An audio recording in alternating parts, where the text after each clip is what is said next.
Hey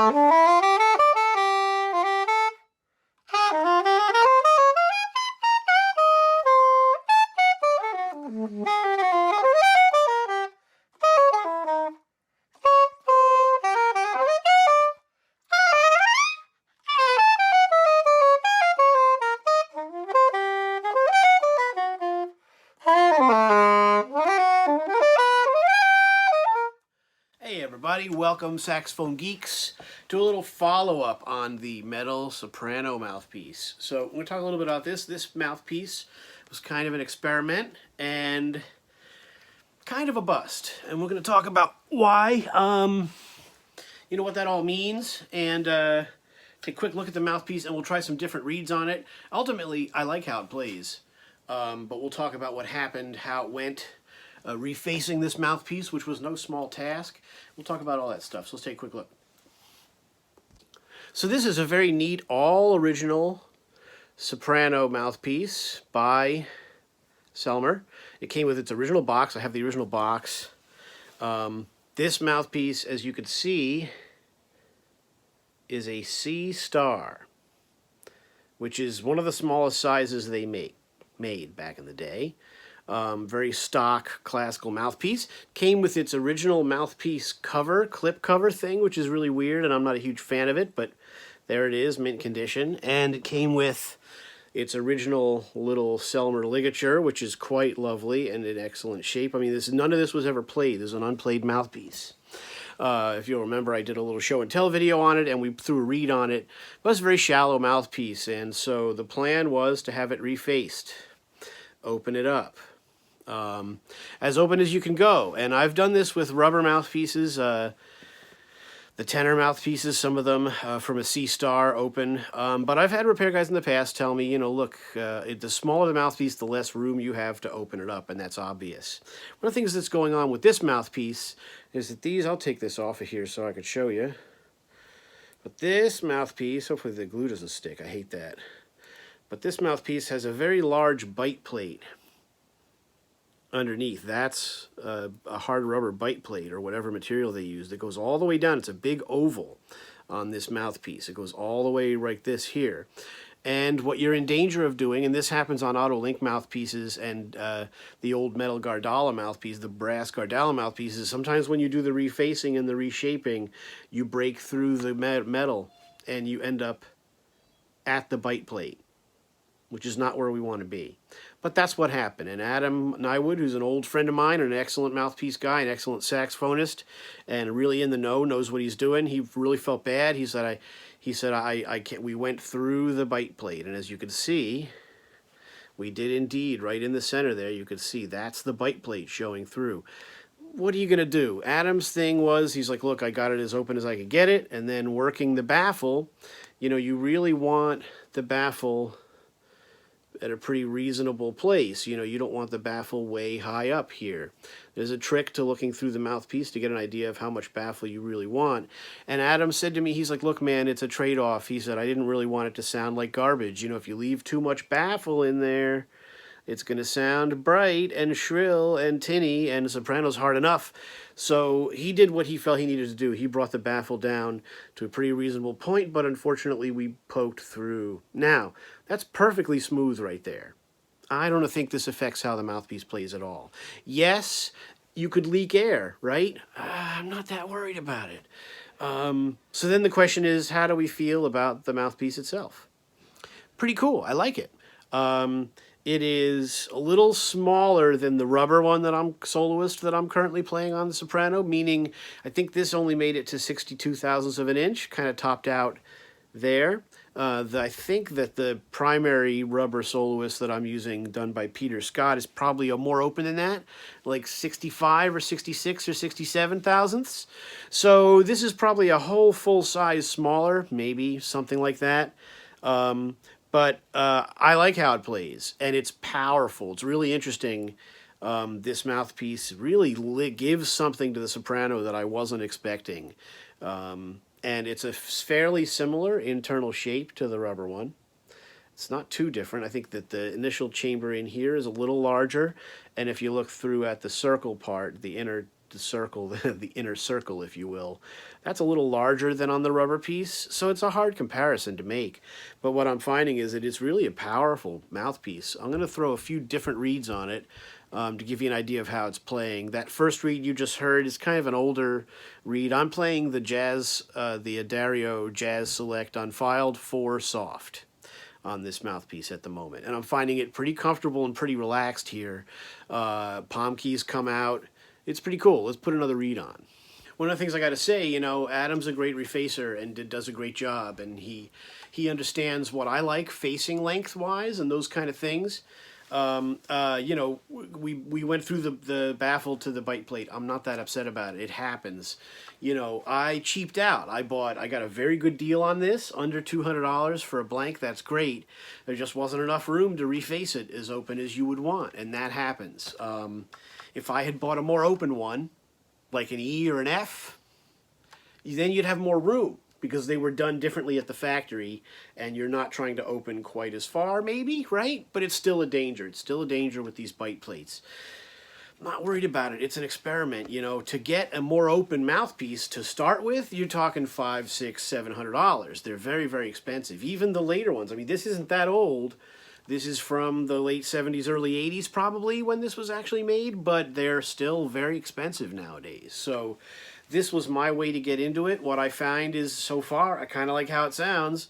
So that's something to know, you know. Maybe then you keep your eyes out for a more open one that doesn't have the issues with this having been so small. But you know, I have no, you know, qualms with Adam. He's a good man, and he's a good refacer, and I'll work with him on other projects. This is just the way this one went. You don't have that problem with the rubber ones, because there's no bite plate to deal with, but they will get thin as you work the material. So very interesting, something to think about. You know, if Selmer hadn't put this big, silly bite plate on here, it'd be a different story, but they also didn't think we'd be collecting these things and refacing these things. They had, you know, they never would have thought that. So anyway, let's try a few other reeds on this mouthpiece. And I'm not going to do the reed changes in real time because my eyesight's not that good, and it's actually taking a little minute. The soprano's so close to you. You know, at least with the tenor, I can get it farther away from me. Anyway, here's another reed.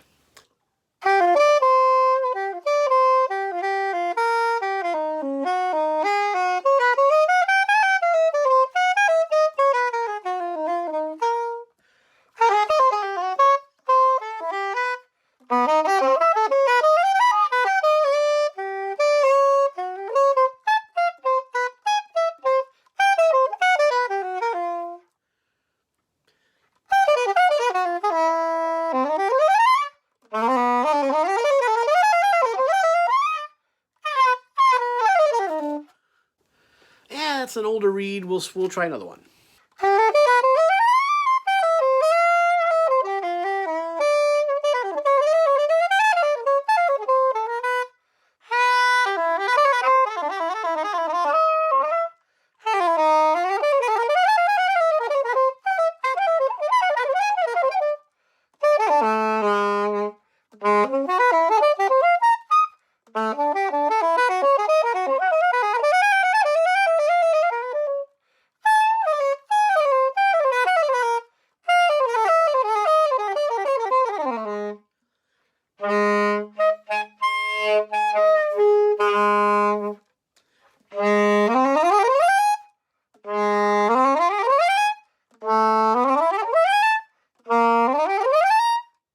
Let's try another one.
Let's try another one. Here's an older one of the first ones that came out of that box. See if it's got anything left to it. I like them. These are the Adagio Jazz Select on the Soprano, 4 soft. They're a little more forgiving. I like them. They're, for me, the Javas, which I've played on for years, I just get real tired real quick with them. You know, so I've been liking these. They're a little more forgiving on the Soprano. It's given me the ability to practice it a little more and get a little ahead of it. So I kind of like them on Soprano. I haven't tried them on tenor or alto yet, but Soprano, it's all right.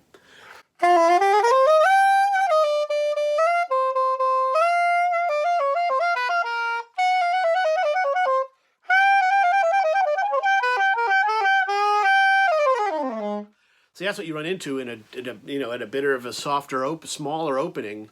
That's when you feel the soft reeds are really soft, and then you're not playing right. You know, so you keep telling the students that, but you got to remember it yourself too, right?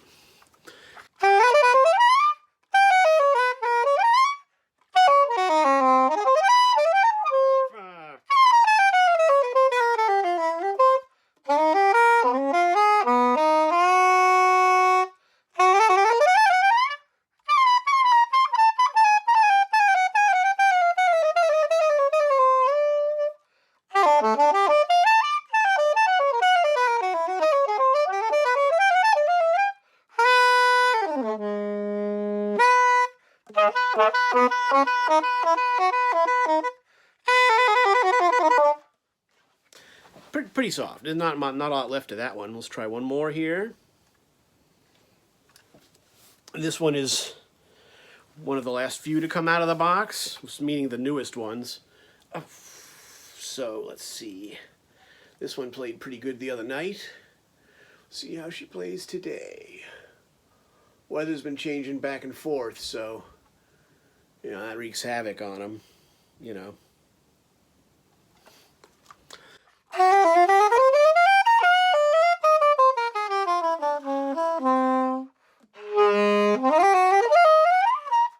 It's not my favorite reed right there. Is it lined up okay?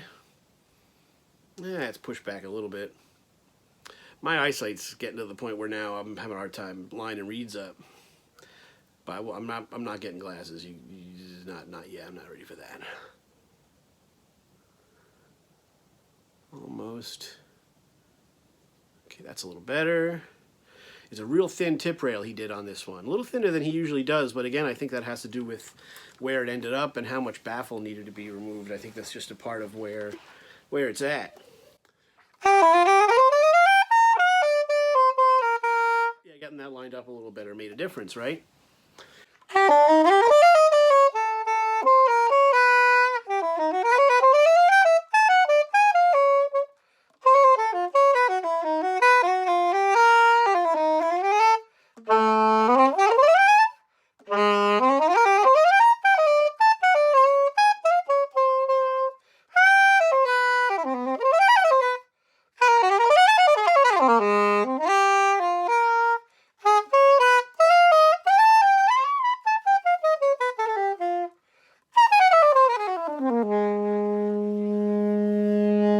So yeah, I'm digging this. It's got some power that I wasn't really expecting.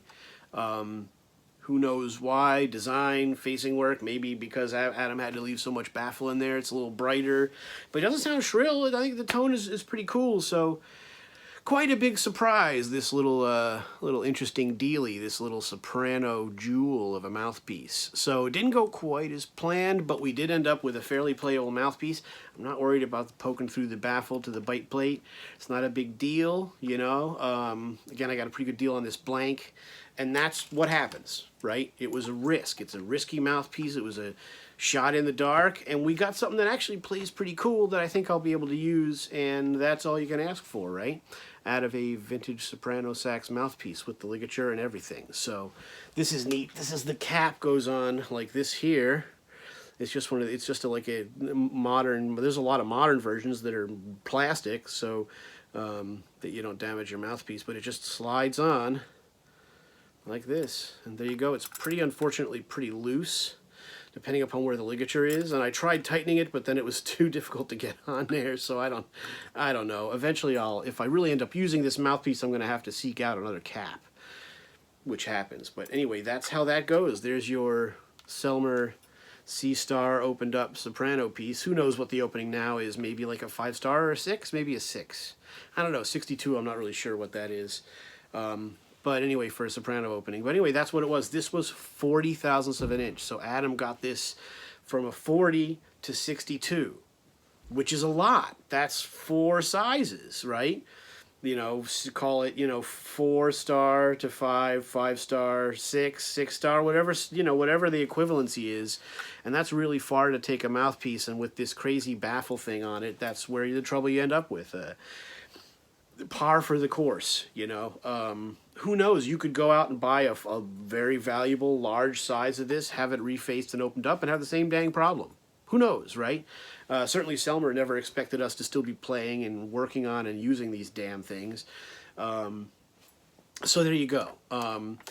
And so that's the deal. Maybe we can convince Ted Klum to start making metal soloist versions of his thing. But then, of course, they'd be $650 anyway, right? So what are you going to do? I don't know. I don't know what the answer is. Play the cheapest stuff you can find and just practice your butt off. I think that's the moral of the story. So, I'm Andy Volker out of Boston, Saxophone Geek. Thanks for watching. Hope you enjoyed hearing a little soprano and checking out what happened with this mouthpiece. It is what it is, right? So I'm going to play it. I like it. I think it's pretty ballsy. It's got a neat vibe. So I think I'm going to keep messing with it, and I'll let you know how that goes. And thanks for watching. Let me know if do you play a metal mouthpiece on soprano? I mean, I've never played any kind of baffly mouthpiece. I've always just played hard rubber. I have a couple of links. I have a vintage large chamber link, and I have some soloists. That's the extent of my soprano, because I want to get a jazz sound on the soprano. I don't want to have a contemporary sound. I don't play smooth jazz. I don't play contemporary. So this is the kind of sound I'm trying to get out of the instrument. And so that's the vibe. I've never played like a Gardala or a baffly metal mouthpiece on soprano. So one of the biggest surprises out of getting this into playing condition and playing it over the last few days is how different the metal makes the soprano play. I'm used to it on tenor, playing metal and rubber mouthpieces, but on soprano it's a bit of a surprise. So anyway, I'm Andy Volker, the Saxophone Geek. Thanks for watching this video. Please like, share, subscribe, share on the saxophone pages if you know cats that are interested in this kind of thing and like geeking out. Hit them to the Saxophone Geek. That's me, Andy Volker, and we'll see you on the next one.